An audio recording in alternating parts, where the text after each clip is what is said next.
नमस्कार दोस्तों, कैसे हैं आप सभी? उम्मीद करता हूँ कि आप स्वस्थ होंगे, सुखी होंगे और प्रसन्न होंगे। श्रीमद् भागवत गीता में आपका स्वागत है। हम यहाँ पे समझने का प्रयास करते हैं कि जीवन के जो पहलू हैं, अर्थात आपके जो प्रश्न हैं, उसको श्री कृष्ण ने किस प्रकार से उत्तर दिया है। अर्थात अर्जुन के माध्यम से वही सारे प्रश्न जो आपके मन में सदैव रहते हैं, आपके मन में वही प्रश्न सदैव आपको परेशान करते हैं।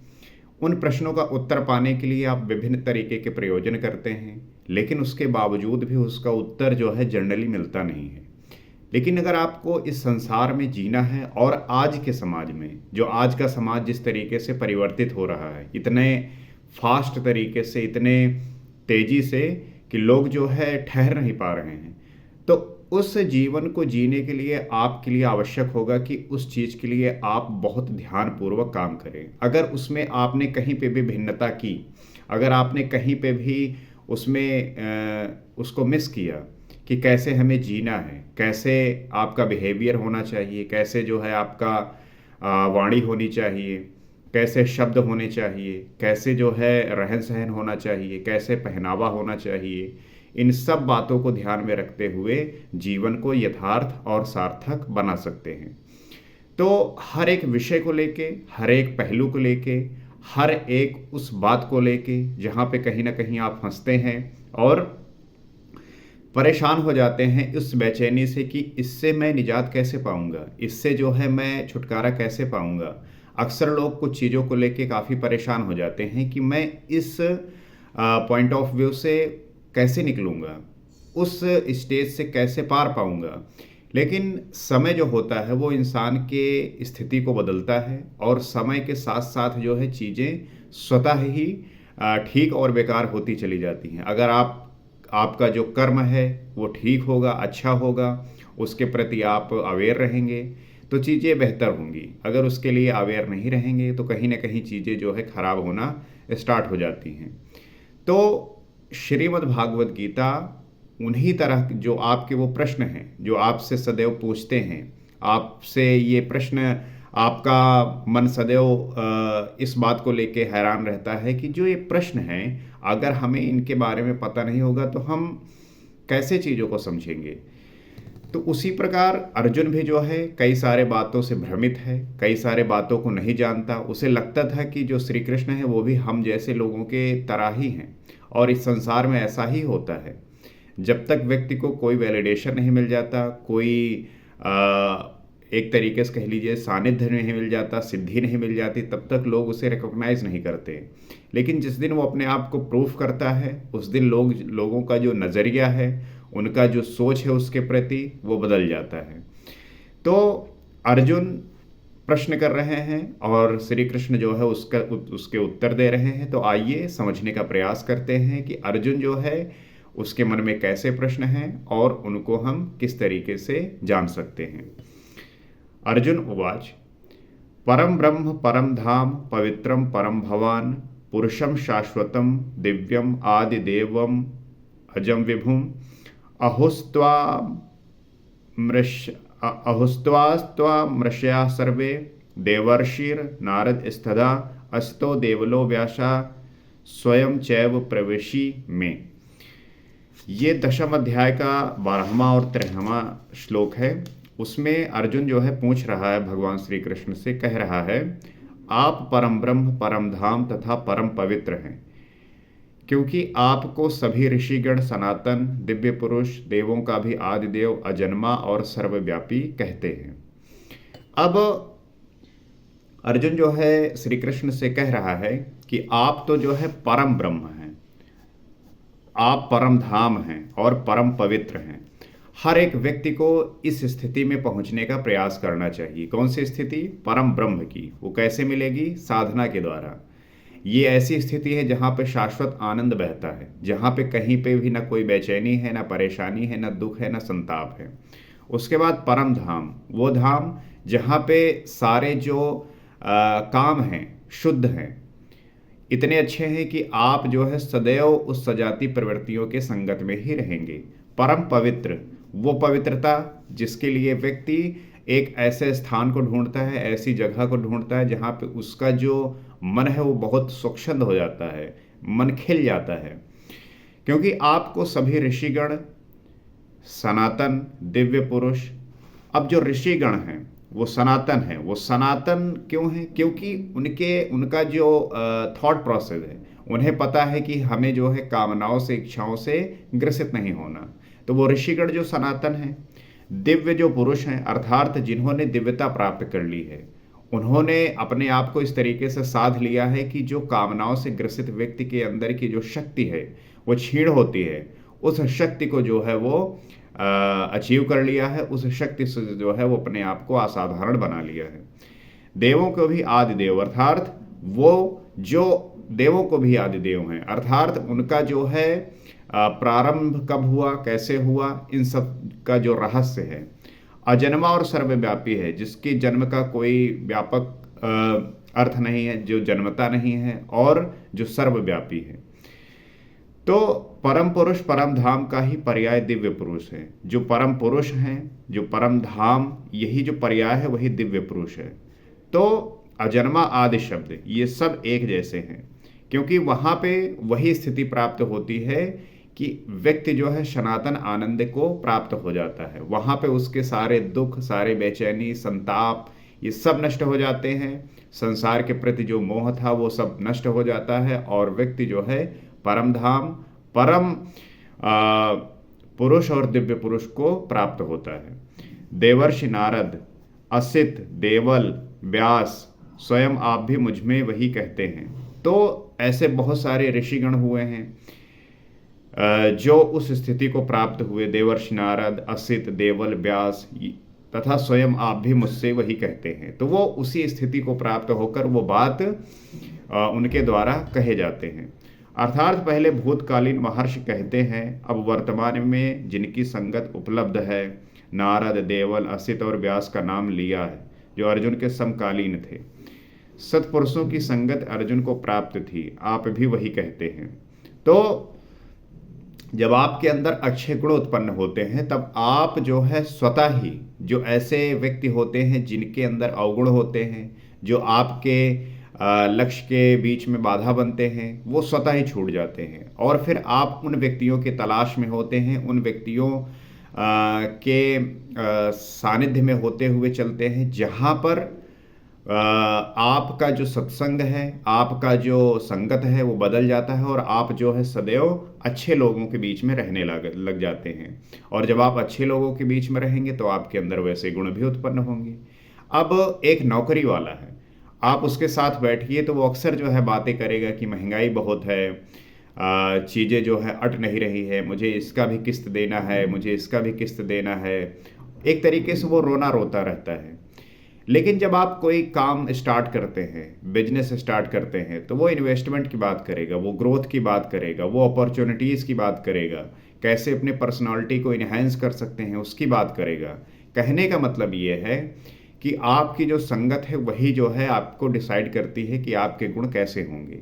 तो जहाँ पे चुनौती होती है, जहाँ पे एक अपॉर्चुनिटी होती है, वहाँ पे आप अपने स्किल को इन्हेंस करते हैं, अपने को उस तरीके का बनाते हैं जहाँ पे आप चीज़ों को सीख सकें। ऐसा नहीं कि लिमिटेशन हो जाए, आप ग्रोथ ना कर पाएँ। तो आवश्यक है कि आप सदैव जो है नई नई चीज़ों को सीखें और सीख कर जो है उसको एक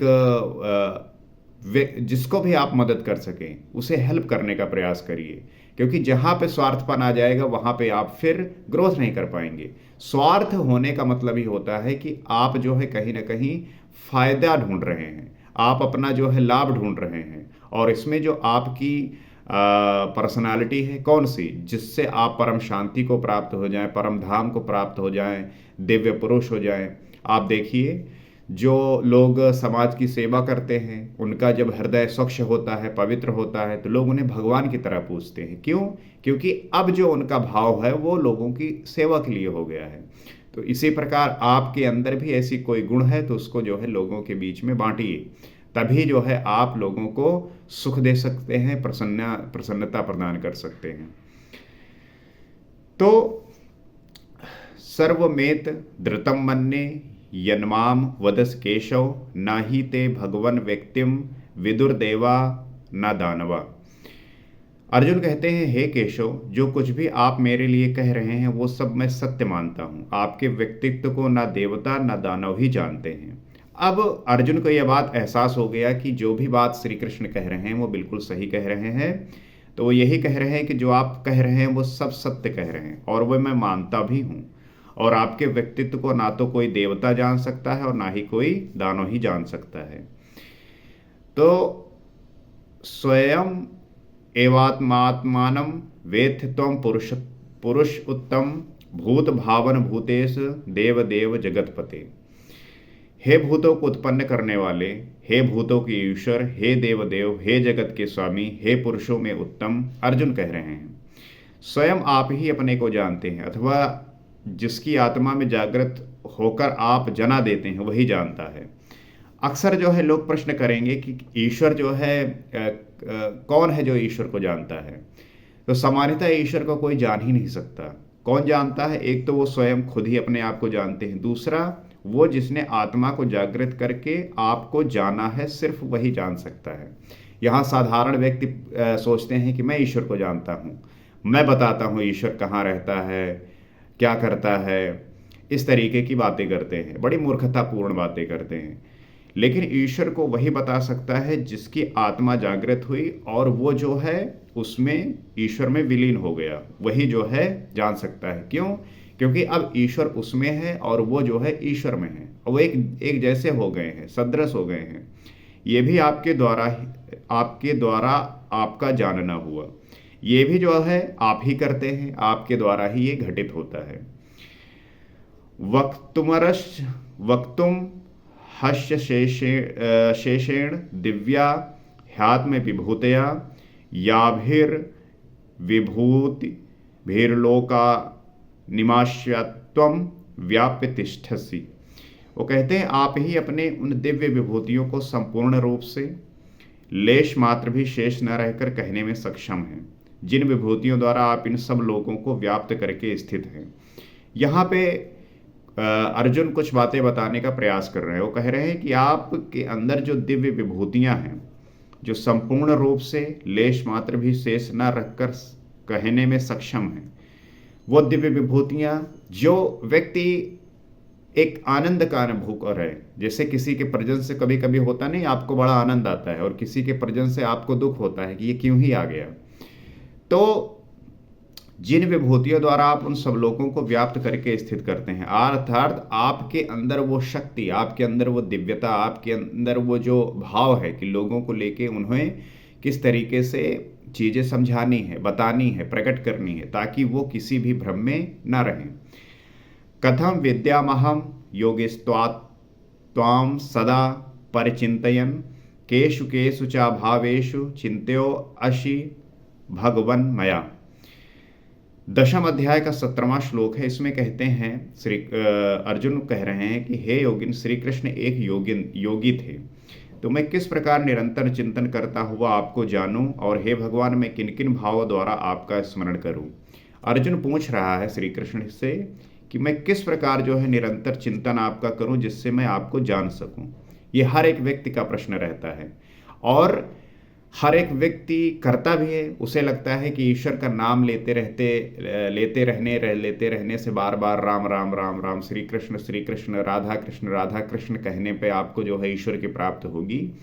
तो वही जो है अर्जुन पूछ रहा है कि मैं आपको जानूं कैसे आपका निरंतर जो है चिंतन करता रहूं, मैं किन किन भावों द्वारा आपका स्मरण करूं, ऐसे कौन से भाव प्रकट करूं जिससे आपका स्मरण होता रहे और आप जो है हमें प्राप्त हों। विस्तरेणात्मनो योगम विभूतिम च जनार्दन भुवा कथय तृप्तिरहि शृण्वतो नास्ति में अमृतम। हे जनार्दन, अपनी योग शक्ति को और योग की विभूति को फिर भी विस्तार पूर्वक कहिए। संक्षेप में तो इसी अध्याय के आरंभ में ही कहा ही है कि पुनः कहिए, क्योंकि अमृत तत्व को दिखाने वाले इन वचनों को सुनने से मेरी तृप्त नहीं होती। अब यही जानना चाह रहे हैं अर्जुन कि जो योग शक्ति को योग को, विभूति को फिर भी विस्तार पूर्वक कहिए, अर्थात जिस प्रकार से आपको जाना जा सके, जिस प्रकार से आपको पाया जा सके, वो योग बताइए, वो प्रोसेस बताइए, रास्ता बताइए। और संक्षेप में हमने इस पहले ही अध्याय में इस बात को समझे हैं, प्रारंभ में ही। फिर भी अमृत तत्व को जो है वचनों से सुनने से मेरी जो तृप्ति नहीं होती, अर्थात जितना भी आप कह रहे हैं उतना और जानने का जो है मन कर रहा है, तो आप जो है उस बात को बताइए। और तुलसीदास जी भी रामचरितमानस में लिखे हैं कि रामचरित जे सुनत अगाही, रस विशेष जाना तिन नाही। जब तक प्रवेश नहीं मिल जाता तब तक उस अमृत तत्व को जानने की पिपासा बनी रहती है। अर्थात प्रवेश, आपको लगता होगा, आप भी ऐसा देखते होंगे कि जब कोई आप लक्ष्य डिसाइड करते हैं और जब तक वो प्राप्त नहीं हो जाता तब तक उसके प्रति जो आपकी लालसा है, जो इच्छा है, जो उत्कंठा होती है, वो बहुत तीव्र होती है।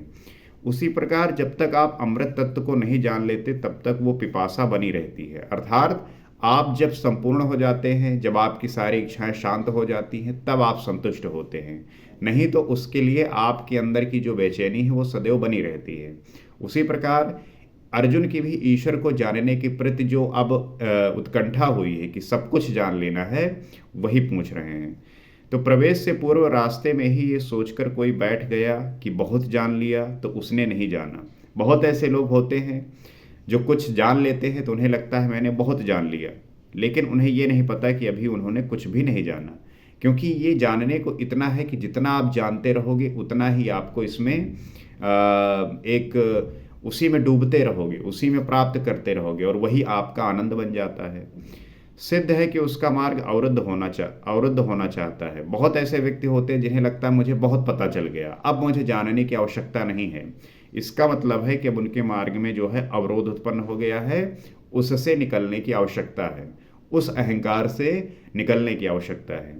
इसलिए साधक को पूर्ति पर्यंत इष्ट के निर्देशन को पकड़ते रहना चाहिए। साधक हमेशा जो है इष्ट के निर्देश को पकड़े रहना चाहिए और उसी में जो है रमे रहना चाहिए, अन्यथा वो जो है अपने मार्ग से भटक सकता है। उसे आचरण में ढालना चाहिए। तो सदैव जो है जब वो उसी प्रोसेस में रहेगा तो उसे जो है उसका लाभ मिलता रहेगा, और एक दिन वो जो है ईष्ट में विलीन हो जाएगा, वो अपना ईष्ट का ही हो जाएगा, उसके सदृश हो जाएगा, उसको ईश्वर की प्राप्ति हो जाएगी। तो ये जो है तरीका है कि हम जो है ईश्वर को जान सकते हैं, उसको प्राप्त कर सकते हैं। अब ये जो प्रश्न पूछे हैं, इस प्रश्नों का जो उत्तर है श्री कृष्ण जो है देंगे, और इसको हम अगले एपिसोड में जानेंगे।